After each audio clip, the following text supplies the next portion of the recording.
Saludos mis mortales favoritos, Amos y Dalo Acosta por acá y seguimos con esta serie que ya hemos comenzado que es Hablemos o Leamos el Evangelio de San Juan.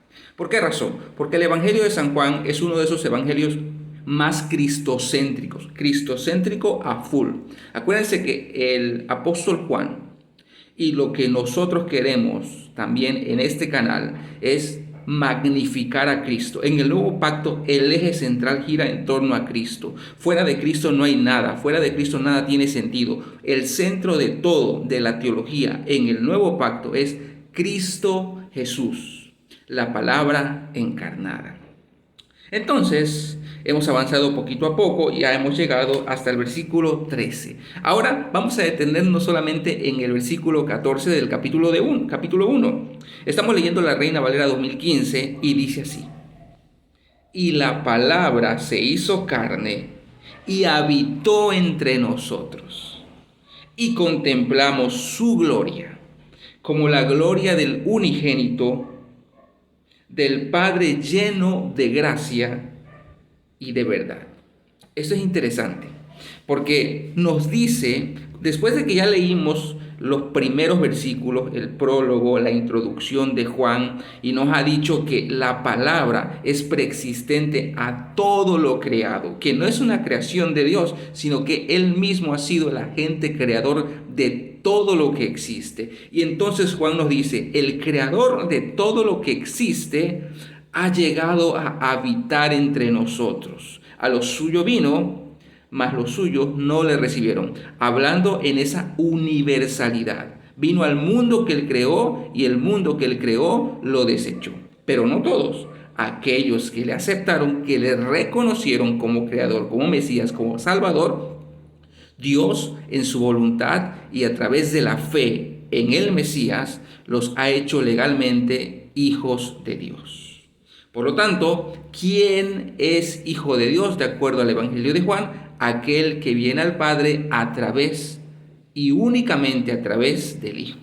Y entonces el versículo 14 es sumamente importante porque dice, y la palabra se hizo carne y habitó entre nosotros. Vamos a detenernos ahí. En el griego, esta palabra de habitó es skenosen, que quiere decir, bueno, es tan importante esa palabra que ni siquiera existe un equivalente en español. La palabra es tabernaculizó. Ese verbo ni existe, tabernaculizar, no existe en el español. Bueno, el Mesías, la palabra encarnada, tabernaculizó entre nosotros. ¿Qué quiere decir esto? Que lo que la profecía había dicho a través de el profeta Amós, precisamente de que en los postreros días se restauraría el tabernáculo caído de David. Y cuando nosotros vamos al libro de los Hechos, descubrimos que los apóstoles, los discípulos del primer siglo, ellos entienden y asimilan que esa profecía se ha cumplido en el Mesías. Es decir, que el tabernáculo caído de David, que habría de cumplirse en los últimos tiempos, y entendiendo que los últimos tiempos apuntaban a la llegada del Mesías, esto quiere decir que el tabernáculo que se profetizó en el Antiguo Testamento tiene un cumplimiento de una realidad en la palabra encarnada.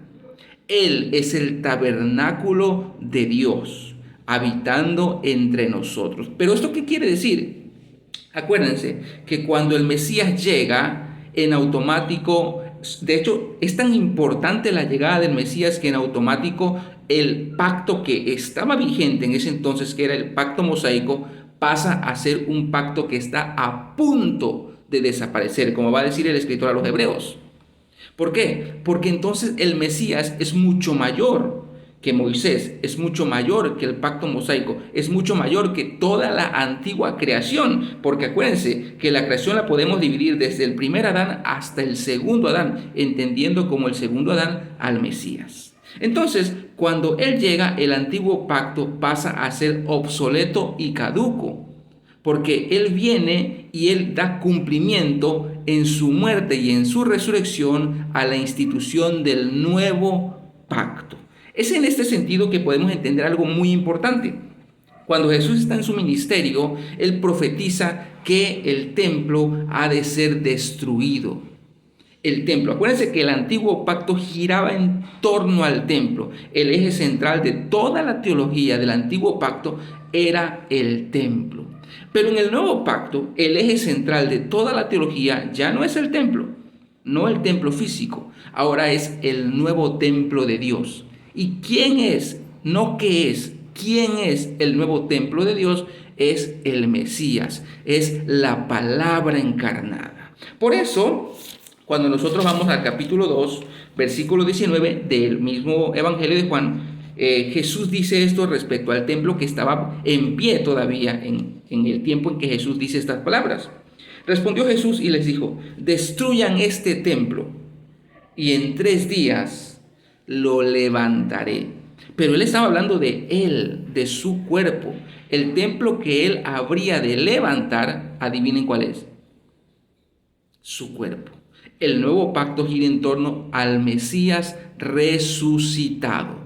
El nuevo pacto tiene que ver con la muerte y la resurrección de Cristo. Por eso, después de que Cristo resucita, es cuando ahora la iglesia y Cristo son un solo cuerpo, son un templo donde Cristo es la cabeza y todos los que han venido a Cristo, que son injertados en la piedra angular que es Cristo, son como piedras vivas y todos construyen el nuevo templo del nuevo pacto.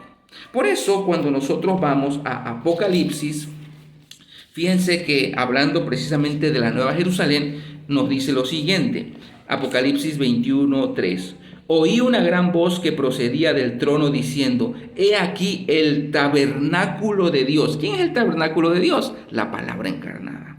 He aquí el tabernáculo de Dios está con los hombres y Él, el Mesías, la palabra encarnada, Él habitará con ellos. Y ellos serán su pueblo y Dios mismo estará con ellos como su Dios.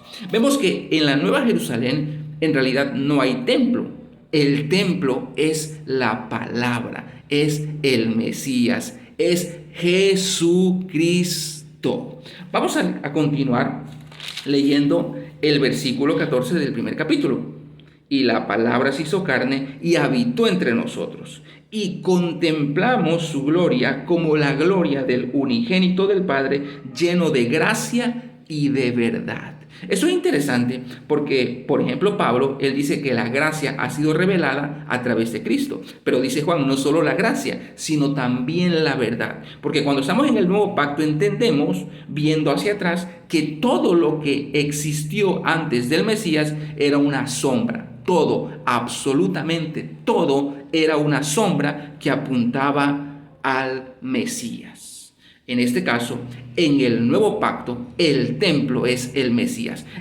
Y esto es interesante porque en el antiguo pacto el templo era el eje central. El templo estaba en el centro. El templo era lo que hacía que todo tuviera sentido. Por eso, en el nuevo pacto, todo gira en torno al Mesías. Interesante porque, por ejemplo, los adventistas, ellos creen que todo gira en torno a la ley. Incluso el Mesías, para los adventistas, que son sectarios, ellos creen que el Mesías gira en torno a la ley, que el Mesías es un guardador de la ley. Esto es sumamente herético y sectario. Imagínense a Jesús como Dios, guardador del sábado.